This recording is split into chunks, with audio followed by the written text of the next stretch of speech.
Ce cours vise certainement à gagner du temps. Il y a de nombreux chemins spirituels, et beaucoup de chercheurs spirituels consacrent des années, parfois des décennies, à essayer d'apaiser leur esprit par la méditation.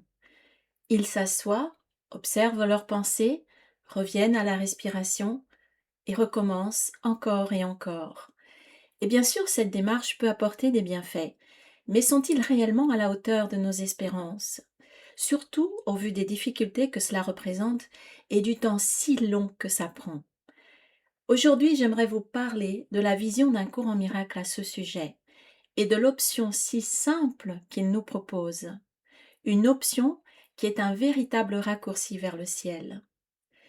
Le cours ne dit pas que la méditation est mauvaise ou inutile, mais il en expose les difficultés et les limites, et il dit qu'il existe une voie plus directe. Une voie qui ne consiste pas à passer des périodes longues et fastidieuses à lutter contre les pensées, ou bien à tenter de faire taire l'esprit ou d'autres choses encore, mais à défaire directement la cause même du conflit intérieur. Il va à la racine du problème. Quand la racine est enlevée, le problème disparaît. Dans cette vidéo, nous allons voir ce que le cours dit au sujet de la méditation et des autres voies, et pourquoi le chemin qu'il nous propose est un raccourci vers le même but que recherchent les grandes traditions spirituelles, la libération de la souffrance et des illusions, la paix intérieure, l'éveil spirituel et la reconnaissance de notre nature véritable. Nous allons voir aussi ce qui se passe quand nous le mettons en pratique et en quoi consiste cette mise en pratique. Quand j'ai rencontré un courant miracle, et surtout quand j'ai commencé à comprendre ce qu'il raconte, une porte immense s'est ouverte devant moi. À un moment, j'ai compris que j'avais entre les mains un trésor incroyable et que je venais d'emprunter une autoroute vers la liberté intérieure, un ascenseur vers le ciel. Attention, ça ne veut pas dire que c'est facile, parce que l'ego en nous n'aime pas ça du tout, et il résiste, puisque suivre cette voie, c'est défaire l'ego, mais on le défait en accéléré par rapport aux autres voies. Et ces résistances, celles de l'ego, sont désagréables, et elles font même parfois très mal. Mais de toute façon, la souffrance est sur notre route, elle fait partie de la vie en ce monde.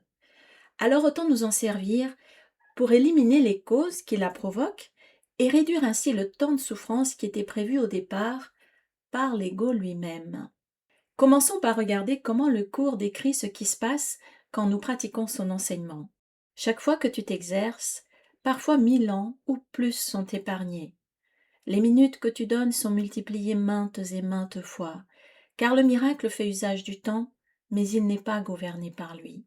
Nous voyons immédiatement ici quelque chose qui en est même choquant.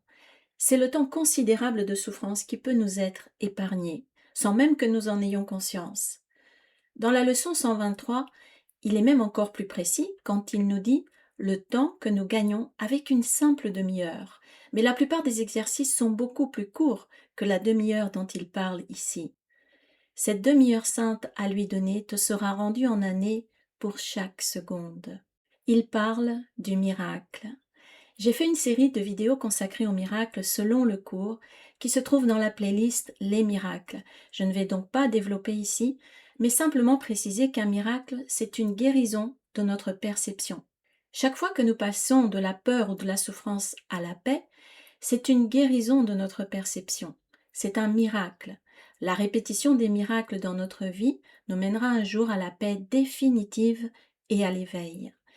Voici deux passages où il parle encore du gain phénoménal de temps par le miracle, en précisant qu'il s'agit d'une compression du temps. Le miracle se substitue à un apprentissage qui aurait pu prendre des milliers d'années. Le miracle raccourcit le temps en le comprimant, éliminant ainsi certains intervalles à l'intérieur.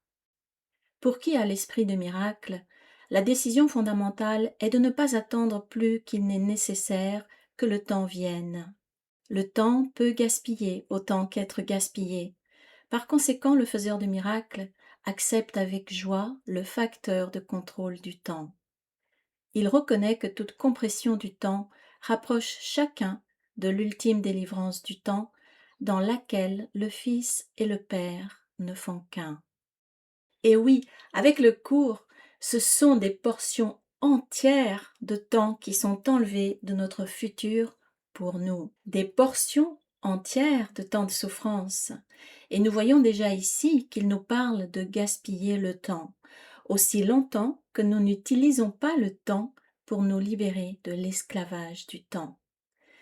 Le miracle ne dépend pas du temps, et il agit dans notre passé à partir de notre présent, et c'est comme ça qu'il libère notre futur. Il défend le passé dans le présent et ainsi libère le futur. Et ceci est un travail conjoint. C'est très important de comprendre ça. Nous ne pouvons pas le faire tout seuls. Tu penses peut-être qu'un temps extrêmement long est nécessaire entre l'être prêt et la maîtrise. Mais laisse-moi te rappeler que le temps et l'espace sont sous mon contrôle. Quand tu fais un miracle, j'arrange à la fois l'espace et le temps pour qu'ils s'y ajustent. Maintenant que nous commençons à entrevoir une ouverture vertigineuse, venons-en à ce que le cours dit au sujet de la méditation et des autres voies. La délivrance t'est donnée à l'instant où tu la désires. Beaucoup ont passé toute leur vie à se préparer, et ils ont certes obtenu leurs instants de succès. Ce cours ne tente pas d'enseigner plus qu'ils n'ont appris dans le temps, mais il vise certainement à gagner du temps. Tu tentes peut-être de suivre une très longue route vers le but que tu as accepté. Il est extrêmement difficile d'atteindre l'expiation tout en luttant contre le péché. D'énormes efforts sont déployés pour tenter de rendre saint ce qui est haï et méprisé. Il n'est pas nécessaire non plus de passer toute une vie en contemplation et de longues périodes de méditation visant au détachement du corps. Toutes ces tentatives réussiront à la fin, à cause de leur but. Or les moyens sont fastidieux et prennent énormément de temps, car tous se tournent vers le futur pour la délivrance d'un état présent d'indignité et d'insuffisance. Ici, c'est comme si Jésus nous disait « Cesse de t'infliger tout cela, ce n'est pas nécessaire, prends la voie rapide qui t'est proposée. » Et de fait, il nous dit « Gagne du temps, mon frère, apprends à quoi sert le temps. » Il nous dit à nous qui nous intéressons à son cours « Ta voie sera différente, non quant au but, mais quant aux moyens. » Donc, grâce aux moyens qu'il nous propose, nous n'avons pas besoin de passer par des chemins fastidieux et qui prennent énormément de temps, comme il nous le dit. Voilà l'ultime délivrance que chacun trouvera un jour à sa manière et en son temps. Tu n'as pas besoin de ce temps. Le temps t'a été épargné parce que toi et ton frère êtes ensemble. Ça ne signifie pas qu'on doit être physiquement avec les autres. Bien sûr, c'est impossible de faire ça avec tout le monde. Mais ça signifie qu'en esprit, on ne se sent plus séparé des autres. Quoi qu'il arrive à l'extérieur, même si les autres ne veulent plus nous voir ou nous attaquent, eh bien nous, on est en paix. Et cela grâce à la pratique des 4 outils spirituels qu'il nous offre. Revenons un instant sur une phrase du cours que j'ai citée il y a quelques instants, parce qu'il est important de bien comprendre ce qu'il dit. La délivrance t'est donnée à l'instant où tu la désires. Qu'est-ce que ça veut dire? À une telle affirmation, nous répondons eh bien oui, évidemment, je veux de la délivrance. Je la veux maintenant, je la veux tout de suite. Et pourtant, elle ne se produit pas, pour la plupart d'entre nous. Et il y a une raison à ça. C'est parce que nous ne la voulons pas vraiment. Quelque chose en nous résiste à la délivrance, parce que, inconsciemment, nous avons peur de la vérité, parce que nous sommes persuadés que la vérité va nous condamner. Nous n'avons pas la délivrance alors que nous disons que nous la désirons et que nous la cherchons. Si nous n'avons pas, c'est pour ça. Jésus ne parle pas ici d'un désir superficiel, il parle d'un désir profond, sans aucun doute, au moment où nous l'avons. Aucun blocage au désir d'être libre. Si nous avions ce désir ne serait-ce qu'un instant, sans aucune ombre, nous serions vraiment libres. Comme il l'explique très clairement dans la leçon 185, « Je veux la paix de Dieu ». Dire ces mots, ce n'est rien, mais les penser vraiment, c'est tout. Nul ne peut vraiment penser ces paroles et ne pas être guéri. Il y en a beaucoup qui ont dit ces paroles, mais il y en a certes peu qui les ont vraiment pensées. Le monde serait complètement changé s'il s'en trouvait deux qui s'accordaient à dire que ces mots expriment la seule chose qu'ils veulent. Rares sont ceux qui apprécient la puissance réelle de l'esprit. C'est bien pour ça qu'il nous offre un cours avec tout un programme d'apprentissage et d'entraînement avec des outils spirituels précis à pratiquer. À cause de nos résistances, nous avons besoin d'une pratique structurée et claire. Mais même comme ça, nous résistons. Mais justement, nos résistances sont prises en compte et traitées avec le pardon véritable. Alors que dans la voie de la méditation, rien de tout cela n'est pris en compte. Les résistances, la compréhension intellectuelle, les outils concrets qui s'accordent les uns avec les autres. Cette voie, c'est une voie qui mènera au même but que toutes les autres voies, mais en nous faisant gagner tellement de temps. Avec les autres voies, il faudra des vies encore pour se libérer de l'ego.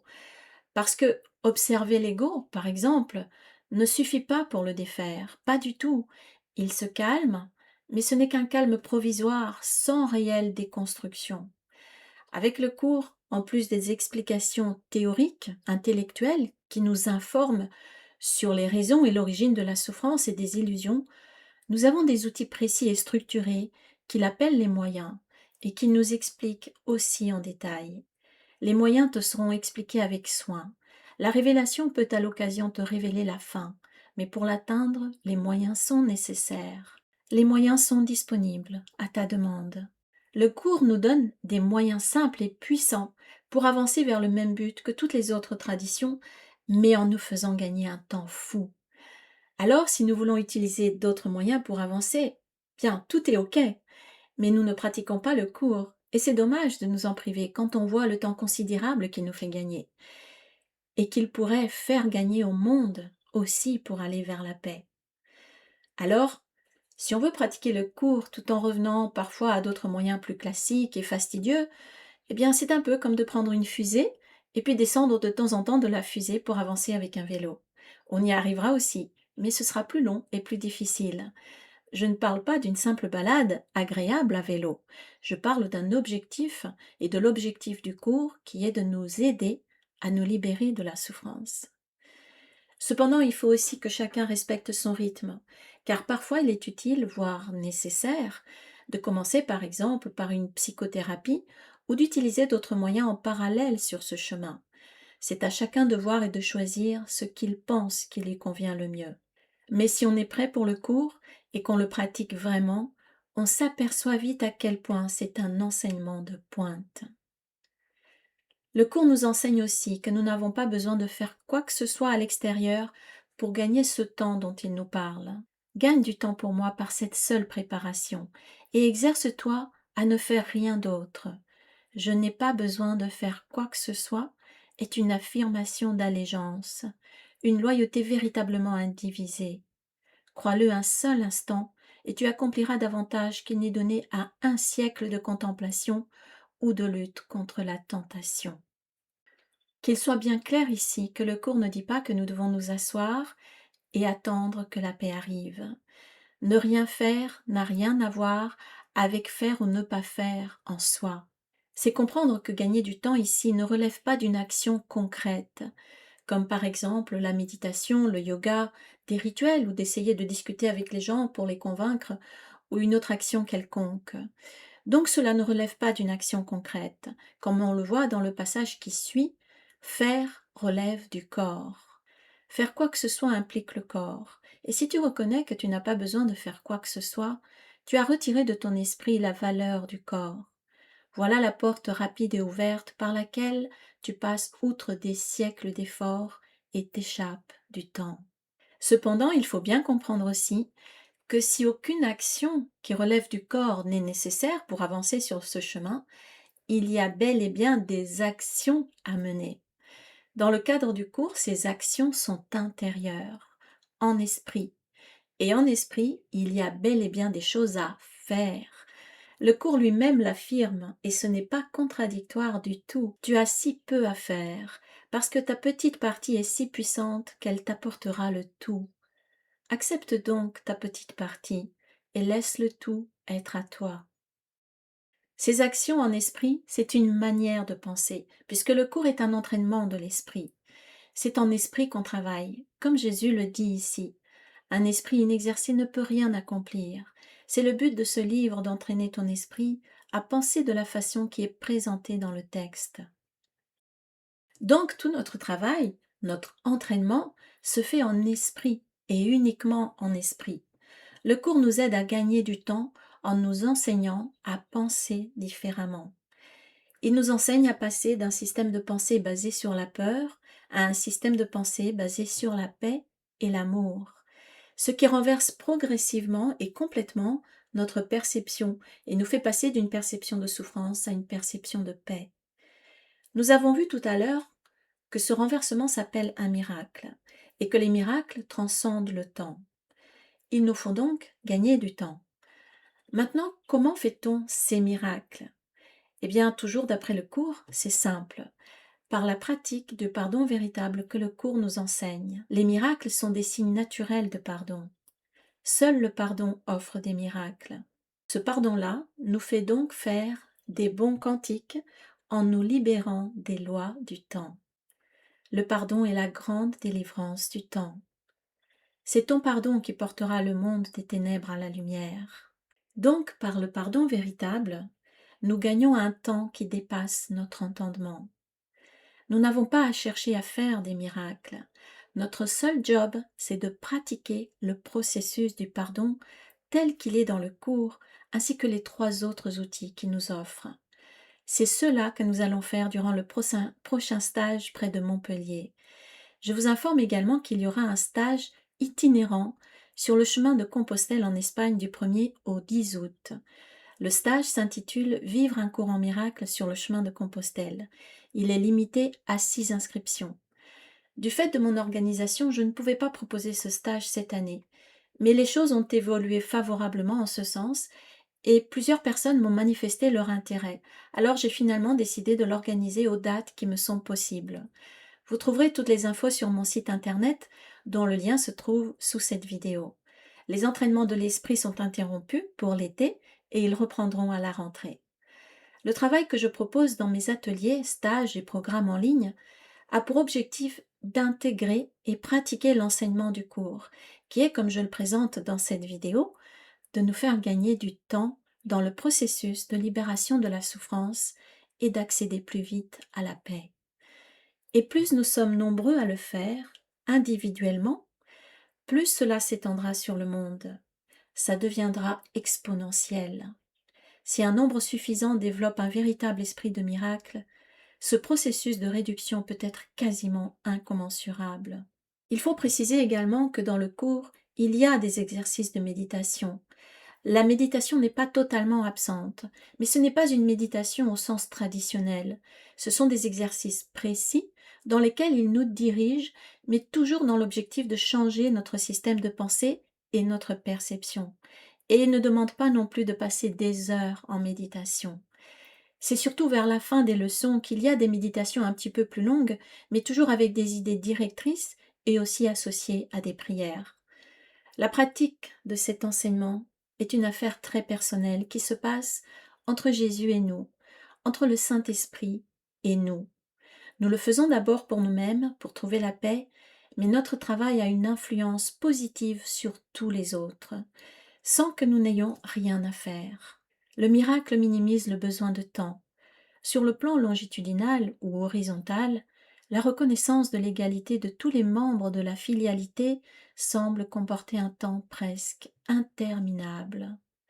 Toutefois, le miracle entraîne un passage soudain de la perception horizontale à la verticale.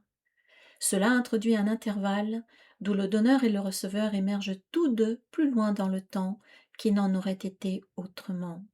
Le miracle a ainsi la propriété unique d'abolir le temps dans la mesure où il rend non nécessaire l'intervalle de temps qu'il couvre. Il n'y a aucune relation entre le temps que prend un miracle et le temps qu'il couvre. Un miracle n'est jamais perdu. Il peut toucher de nombreuses personnes que tu n'as même pas rencontrées et produire des changements insoupçonnés dans des situations dont tu n'es même pas conscient. Il faut comprendre toutefois que chaque fois que tu offres un miracle à un autre, tu abrèges votre souffrance à tous les deux. Nous n'allons pas guérir les autres, mais notre changement intérieur touche leur esprit inconscient, puisque c'est le même que le nôtre. Alors, ils seront inspirés à faire un autre choix plutôt qu'ils ne l'auraient fait autrement. Il y a beaucoup d'appelés mais peu d'élus devrait être tous sont appelés mais peu choisissent d'écouter. Par conséquent, ils ne font pas le juste choix. Les élus sont simplement ceux qui font le juste choix plus tôt. C'est ainsi que nous pouvons aider les autres à faire un meilleur choix pour eux-mêmes plus vite. Nous les aidons aussi à gagner du temps. L'appel est universel. Il se produit tout le temps et partout.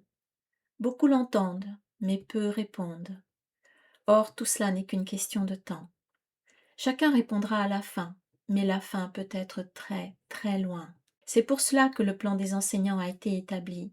Leur fonction est d'épargner du temps, et chacun épargne 1000 ans de temps tel que le monde en juge.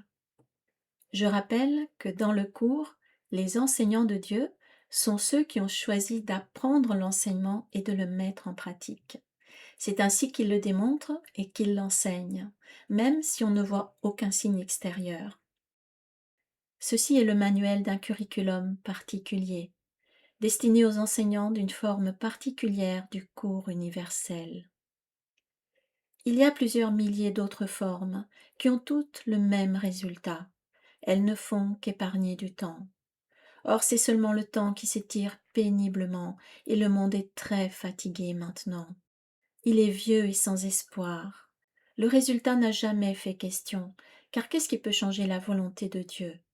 Mais le temps, avec ses illusions de changement et de mort, use le monde et toute chose en lui. Or le temps a une fin, et c'est pour l'amener que les enseignants de Dieu sont désignés. Car le temps est entre leurs mains. Tel a été leur choix, et il leur est donné. Si un nombre suffisant développe un véritable esprit de miracle, ce processus de réduction peut être quasiment incommensurable.